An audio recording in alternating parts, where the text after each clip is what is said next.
சென்னையோட முக்கியமான அடையாளங்கள்ல ஒண்ணு இந்த வடகரி. சென்னையிலேயே தரமான வடகரி எங்க கிடைக்குங்கிறத கமெண்ட்ல மறக்காம சொல்லுங்க. இட்லி, தோசை, பூரி, பொங்கல்னு சென்னை மக்களுக்கு இது எல்லாத்தோடையும் சாப்பிடுறதுக்கு ரொம்ப பிடிக்கும். ஒரு சின்ன துண்டு இஞ்சி, ஒரு பச்சை மிளகாய், 10 பல் பூண்டு இந்த மாதிரி ஒரு இடியோரல்ல கொரப்பா இடிச்சு வச்சுக்கோங்க.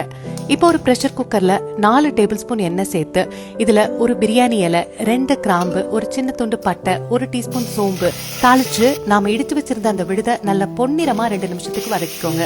3 பெரிய வெங்காயம் சேர்த்து நிதானமான தீல வச்சு வெங்காயம் நல்ல பொன்னிறமானதும் இதுல ஒரு தக்காளி, 1 டேபிள் ஸ்பூன் மிளகாய் தூள், 1 டேபிள் ஸ்பூன் மல்லித்தூள், 1/2 டீஸ்பூன் மஞ்சள் பொடி, 1 டீஸ்பூன் உப்பு சேர்த்து நல்லா வதக்கிக்கோங்க.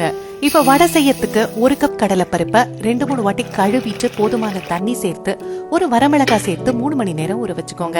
இப்போ இது நல்லா ஊறினதும் சுத்தமா இதுல இருந்து தண்ணியை வடிச்சுக்கோங்க. இப்போ தண்ணி வடிச்ச கடலைப்பருப்பை ஒரு மிக்சி ஜார்ல சேர்த்து இது கூட 1 டீஸ்பூன் உப்பு, 1 பல் பூண்டு, 1 டீஸ்பூன் சோம்பு சேர்த்து சுத்தமா தண்ணியே சேர்க்காம இந்த மாதிரி கொரப்பா அரைச்சு எடுத்து வச்சுக்கோங்க.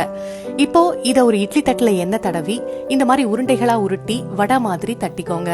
ஸ்டீமர்ல தண்ணி நல்லா கொதிச்சதும் இத சேர்த்து இத 5-7 நிமிஷத்துக்கு நல்லா வேக வச்சுக்கோங்க. இத ஆற வச்சு நல்லா இந்த மாதிரி உதுத்து வச்சுக்கோங்க. இப்போ நாம பிரஷர் குக்கர்ல தக்காளி நல்லா வதங்கினதும் நாம உதுத்து வச்சிருக்க வடைகளை இதுல சேர்த்து மசாலாவோட நல்லா கலந்து விட்டு 1/2 கப் வெந்நீர் சேர்த்து ஒரே ஒரு விசிலுக்கு வேக வச்சுக்கோங்க. ஸ்டீம் அடங்கினதும் ஓபன் பண்ணி மேற்கொண்டு 1 கப் வெந்நீர் சேர்த்து 10 புதினா இலை, 1 டீஸ்பூன் கரம் மசாலா சேர்த்து ஒரு கொதி வந்ததும் கொத்தமல்லி தழை தூவி இறக்கிடுங்க. இட்லி தோசையோட ஜமாயிங்க.